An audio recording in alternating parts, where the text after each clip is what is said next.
Welcome to qnawire. So this question tells us that we have two identical balls that start at the same height and at the same time and roll along different tracks that are shown in this figure that I have here. And the first question asks us to determine which of the balls has the highest speed at the end. So to do this, we can use conservation of energy. We know that the ball initially is at rest, but it has some potential energy.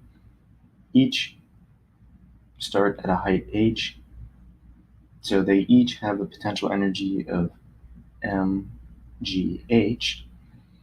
And we know once the ball reaches this endpoint here, they both are at a height of 0, meaning they don't have any potential energy, and they have a kinetic energy of 1/2 mv squared.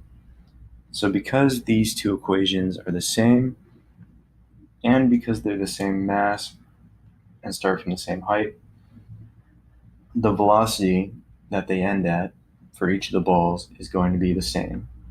So neither of them are going to have a higher velocity. The second question here, let me write this down. Neither will have a higher velocity.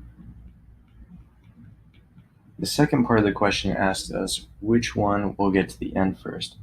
Well, because they both travel the same distance in the x direction, so same distance here and same distance here, and because of conservation of energy, they're both going to end up at this final spot here at the same exact time.